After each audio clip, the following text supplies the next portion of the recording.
100 down and 1,000 to go, Apostle. Thank you for joining us again, ladies and gentlemen.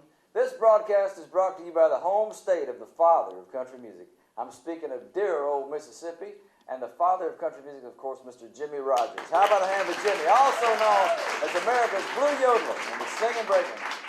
If you want to know more about Jimmie Rodgers, I encourage you to visit his hometown of Meridian, Mississippi. The blues and country music trail markers that bear his name in that city will tell you a good part of his history. The Jimmie Rodgers Museum in Highland Park is also a wonderful way to get to know him, but the ultimate way to get acquainted with Jimmie Rodgers is by way of his music. Me and my pal Merle Haggard agreed that Jimmie's songs are still the best. They've stood the test of time, and the world of country music as we know it is built on the foundation laid in great part by Jimmie Rodgers. So one last thing now, if you do visit Meridian, do me a favor. Go by the Oak Grove Cemetery, take Jimmie a flower or maybe a guitar pick, and leave word that all of us here send our love and regards. So how about a hand for my Mississippi, Meridian, and Jimmie Rodgers, one of our musical forefathers. And how about a hand for our man, ladies and gentlemen? Here it is, Apostle, for the 100th time, the Sultan of Goodlettsville, the most popular man in country music, the old Tennessee slicker, ladies and gentlemen, Constance Leroy Troy. Hello, Leroy. Happy 100th birthday. Well, here's handsome Harry and Apostle and Connie. Happy 100. Hey. You have done a wonderful job. And I appreciate you having me down here on this 100th. You bet. Yeah. We don't look... Can I say that over? Well, sure. I'm going to start with how about a hand for the Sultan? How about that? I'm coming through the door again. Walk through this door again. All right, stand by, rolling. And to Marty in 3, 2. And how about a hand for our man from Goodlettsville, the Sultan of Goodlettsville, Apostle, for his 100th appearance, Leroy Troy. Come here, Leroy. Happy anniversary, pal. Happy anniversary. From handsome Harry. Man, I appreciate you having me down here on this 100th episode. Wouldn't want to do it without you, and people all over the world love Leroy Troy. How about a hand for him? We were in London, England, playing a concert at Queen Elizabeth Hall, and this voice from the dark went, Leroy Troy. They wanted to hear Leroy Troy. Yeah. So let me... No, you were at home in Goodlettsville and asleep. I'm glad, too. Yes, sir. What you got for our 100th? This is one we're going to send down to Gatesville, Texas, to our friends, one called Cotton Eye Joe. Leroy Troy, everybody!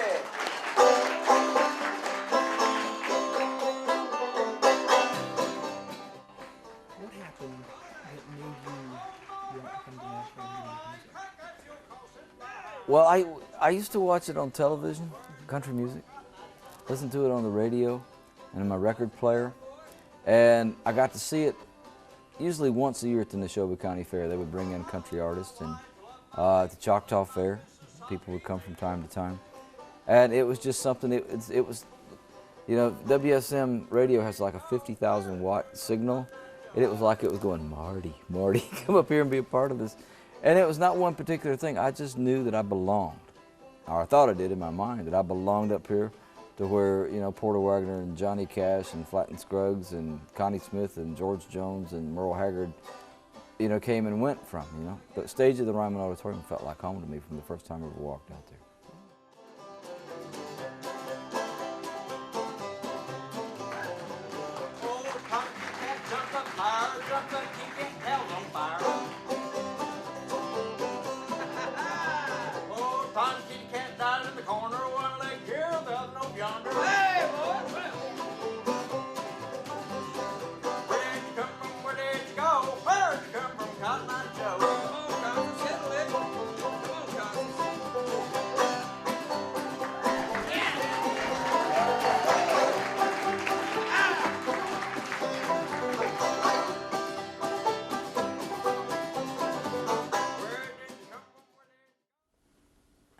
It just kind of fit. Playing just kind of worked in my hands. Like I said, I wasn't very good at athlete. I was not good at athletics. I wasn't very good at anything else, but I kind of felt like I could do something about it, playing a guitar. Do you have a favorite song to play? Favorite song? Uh-huh. Oh, it changes by the day. It does. It changes. Today it was Turn, Turn, Turn in Old Blue. Wasn't that wonderful?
I go home several times a year.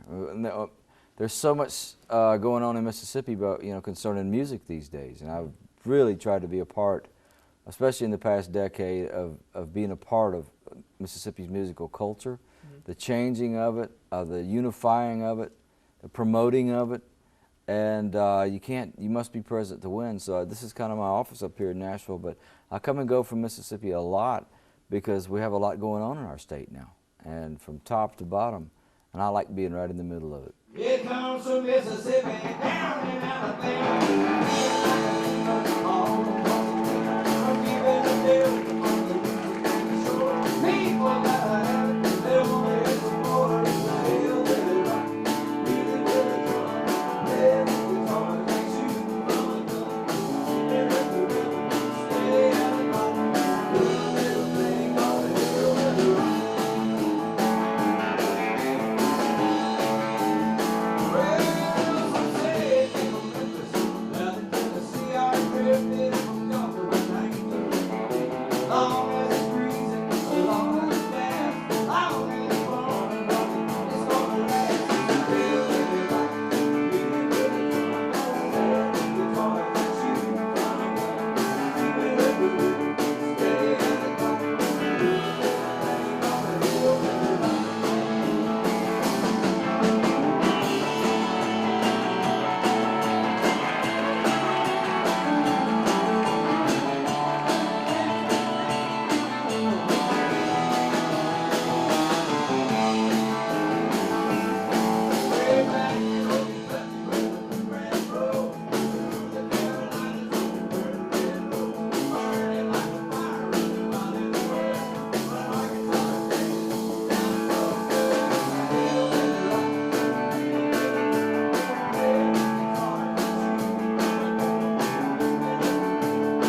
songwriting is the hardest thing in the world to explain. I think Hank Williams probably gave the best answer that ever was, that I ever heard about it. Somebody asked him about writing songs. He said, Hoss, I don't write them. God writes them, and I just hang on to the pen. I never know when one's going to come. It doesn't matter. I can plan on it. It doesn't happen, but I wake up one morning and it's there. It's knocked me out of bed before. I've stopped in the middle of traffic. I mean, got out of the shower and squirted shaving cream on the mirror and wrote it with my finger. You never know. But I know a good one when it comes. And that's today, for instance, Merle Haggard was supposed to be our guest, and Merle got sick on the road. He's in a hospital down in Macon, Georgia. I needed a song, and I wrote one to open the show. It took us about 4 or 5 times to get it right, but that's the beauty of it. It's nice to have a bullseye, which this TV show is a bullseye. I can write songs and know that there's an outlet for it, so that helps too. Yeah. That's a good inspiration. Oh yes, how have you been? 3 little words. Well, that was all it took. I said, my friend, I can write you a tear-stained, heartbroken book. Well, it's a different kind of show. It's country music has gone from being like this quaint mom and pop, started on the porch, you know, rural kind of thing, to where it's a mega industry now. It is a huge mega industry, and it has gone from, you know, small places to stadiums. My buddies are filling up stadiums. What looked vacant to me was the dirt road, the rural culture, the heart and soul aspect of country music. I've been to that other end of it. I liked it, but 2 things interested me was, one, getting in the middle of Mississippi and getting our musical story together and representing it to the world. That was a big thing in my heart. But the other thing was traditional country music. It's my culture. It's what I love. And these kind of shows that I'm doing, as you mentioned, Porter Wagoner, Flatt and Scruggs, Johnny Cash, Wilburn Brothers. There were several in the '60s that were syndicated and would play down in, you know, our area as well as, you know, everywhere else. Nobody was doing that kind of show anymore. When you turn on country music now, you see huge award shows, and so they're wonderful. They're competitive. They're right up there with pop culture. But there was something about sticking it in the corner of a studio, making it a down-home event. That was as cool as it came to me. And 40 years, 50 years down the line, those old Porter Wagoner shows still entertains me. When Dolly Parton comes out and the Wagon Masters of those guys, that's still a good 30 minutes worth of fast-moving entertainment. So the guest list of this show has been completely crazy. I mean, we've had everybody here. I think they wanted to come back, sit in with the band or play their songs, and it's more down to earth. And so I'm digging it down here on the dirt road. Yeah, no,